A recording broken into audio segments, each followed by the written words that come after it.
Hello there guys and welcome back to the channel. Right, so today we're going to be taking a look at Battlegrounds math. And we're going to be taking a look at several examples of drafting process, step by step, and basically going over your chances to get a specific champion. Why does it matter? What are the things that you can do to improve your chances to, get successful outcomes? And also showcasing just how significant the reshuffle option is, which is actually quite worrisome to a point. Either way, as it turns out, if both players have 27 champions left in their deck, then player one actually has a minor advantage in hitting the specific champion. But it really isn't all that big, and it would hardly ever come into play. I just found it interesting as a fact that based on how the way drafting process is structured and the fact that one player only has 3 champions drawn at the end, when statistically you would have the highest chance of getting whoever you want, then that puts you at a disadvantage here. But why am I bringing this up here? Well, number one, I think it's important to understand how statistics work for Battlegrounds, and that comes into play a lot with, having more successful strategies and things like that. But also, this is to do with a discussion of versus whether you should ban champions that you have in your own deck or you shouldn't do it. Ultimately, whatever works for you is fine. Talking strictly statistics. There are plenty of reasons to deviate from plans, for instance. I do it myself. Like, I typically religiously try to ban champions I have in my own deck, unless I know for a fact that, for instance, somebody's godly with Tigra, or, there are champions that I really, really don't want to face or don't understand them. And occasionally, for instance, at times I'll just ban somebody that they have at rank 4 and I don't have in my deck, but I think it would be troublesome. So there are obvious exceptions to that rule. But as a general rule, when I play Battlegrounds, I always try to ban champions from their deck that I have in my deck. Because as an end result, for instance, if I'm player number 1 and I have banned my own champions, effectively speaking, it means that I will be left with 24 champions instead of 27 champions in my deck. And that immediately gives me approximately 8.58% advantage if I am going first. However, if I'm going second, that number extends even higher, because then my final draft, I'm not gonna again go into details, but point is, you do get basically 8.5 to 10 point some percent advantage to get your specific champions all the time throughout this entire endeavor, which likely means that if there is a specific counter, you have, fairly significantly higher chance. I know that some people are going to say, tall RNG anyways, and who cares? But, if somebody changed cap drop rate from 5% to 3%, you would care for that 2%, wouldn't you? Well, it's similar here. You should, because it does matter. Because as you play Battlegrounds, more often you will get the champions that you're looking for. And in this Battlegrounds meta, just like in any other Battlegrounds meta, there are champions that are just head and shoulders above the rest. A good example, for instance, is a Nick Fury. You always want to have a Nick Fury. Slap on that defense, because even if opponents have a perfect counter, assuming that Archangel's banned or something like that, or let's say that Toad is banned, maybe. I don't know. We'll get there. But, there are champions that, will always be very, very tricky champions to fight against, and will have very few kind of fast, quick, good options, and will always pose a threat. Fact that you have that much higher chance to get to those champions and to get as many as those champions in your deck does provide you with significant advantage to not have, just the Nick Fury, but also get you your Dr. Doom, your, Apocalypse, or whoever else you are most relying on. Because it's 10% advantage to get that one specific champion. But that same math applies to every other champion that you're looking for mainly. For instance, if you have 3 rank 4s and none of them are banned, then each one of those you will have 10% higher chance of getting, if that kind of makes sense. And it all adds up. And again, obviously, this is not the only way to approach it. And there are situations when you should move away from that kind of train of thought. And there are some champions that you might be absolutely incapable of fighting against. You know, of course, ban it. For instance, if you have no clue how to fight Penny Parker, yeah, sure, okay, ban Penny Parker. But still, as a rule of thumb, statistically, I personally find it and must support the idea that in order for your own increased success of getting your best of the best champions in your deck, the specific champions that are the kind of best in this meta or any other meta, you do want to have as little champions in your deck as possible. However, there's a last bit where we're going to be testing in reshuffle options. We're going to be testing in reshuffle options here as well. And if you add reshuffle, then player 1 even gets a generically bigger advantage, by the way. Because you can reshuffle on round 4, an opponent would have to, well, in order to get the max reshuffle effect, reshuffle on round 3, basically. Because round 4 is just the 3 champions. So, working that in, all of those differences kind of can disappear in a sense. Because it is a fairly big equalizer. It is a fairly big equalizer, that shuffle button.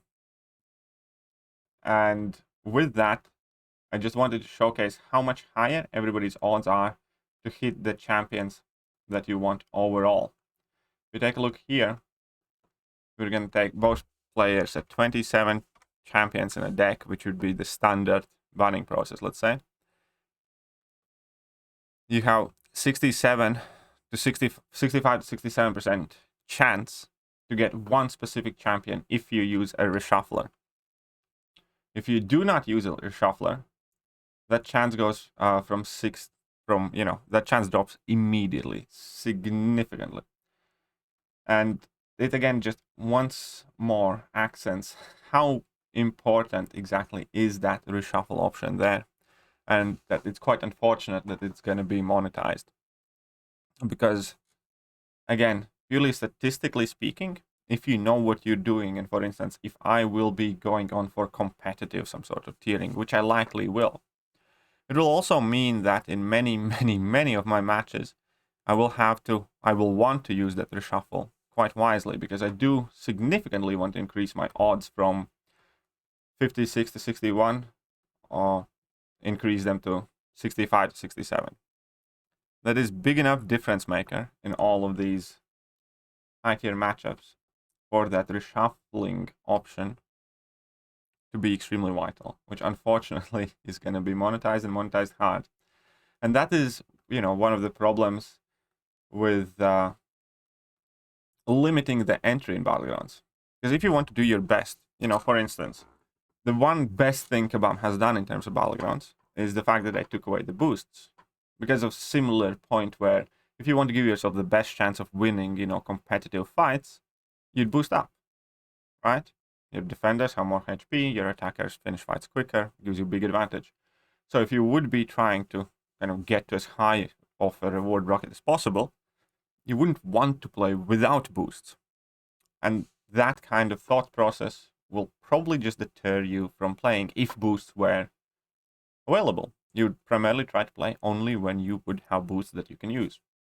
Because you know that many other people who are competitive will do exactly the same thing. And if you'd enter without boost, you'd be disadvantaged. And this reshuffling thing, unfortunately, will work pretty much in the same way.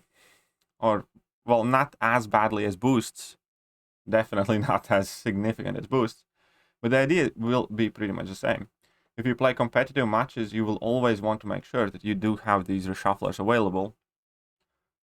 Otherwise, whoever does have them, whoever does use them, has significantly higher chance of getting, the perfect drafts and the much better and more consistent drafts, and you're putting yourself at disadvantage. But obviously, there are many other things that come into Battlegrounds. It's just, again, one more unfortunate thing that kind of showcases that, in my opinion, unnecessarily feature to begin with. But definitely sadly monetized feature that could easily be free. Just let everybody reshuffle once for free if you want it there, or take it away, but who knows. Either way, back to the point. So this is the math. I will leave a link. I will share this spreadsheet. You can play around with overall chances of getting specific champion and, you know, missing and stuff like that as you please. There are several tabs. I hope this video kind of lets you see Battlegrounds in a bit different light, because this is how my head works. And again, I do understand that this is not for everybody, and not everybody sees world or things or games or events in this type of light. I, however, am a fairly analytical person, and I like to be as aware as possible of my odds, of how I gain overall statistical advantages. And it's not necessarily that they always make the difference, but certainly there are enough times when they do to begin with. And lastly, it's also an emotional boost. Not emotional, but confidence boost. If you know that you have the odds in your favor, you can approach many subjects more comfortably, with more confidence. And that is, again, another point of discussion with the banning strategies themselves. Now, whoever uses whatever banning strategy is entirely up to them. Find what works for you, and I'm not saying that you're doing it wrong. But the way I see, for instance, the big debate of, do you ban attackers or do you ban defenders? For me, the answer is always, I'm going to ban the fastest attackers, because I want to challenge my opponents on the contest of like game knowledge and, you know, ability to do best they can in bad matchups. I don't want Battlegrounds to be a race where, you know, we are both facing Nick Fury, we both have Archangel, and we just try to nuke down a Nick Fury as fast as we can. That's why I want to take away the most obvious, the most overused attackers from both players, at the same time improving my chances statistically to get the champions that I want, and at the same time forcing opponents to use counters to champions that aren't as good, as fast, as common, and then it turns less of a sprint, and it turns a bit more in a way of a chess match, in my opinion. Now, again, if you are, you know, afraid of several attackers, then you're perfectly free to ban them. But that is the way I see the difference in between the strategy, where you ban the defenders because you are afraid of them, or you ban the opponent's attackers because you're not afraid of them, if that kind of makes sense. I don't know. There is a ton to discuss in Battlegrounds and Battleground strategies, and I'm sure that I'm going to keep making more videos after videos. But I do want to provide an insight, you know, with my opinions, with my strategies, with things that work out for me. And I do understand, again, that these things are not going to work for everybody. Somebody is going to say, you know, hogwash, I do none of it. I play completely differently and I do wonderful. Sure, why not? I'm just trying to share the things that happen in my head and what seems to work for me. Either way, here we are. I hope you guys enjoyed this video, and I will catch you guys soon. See ya.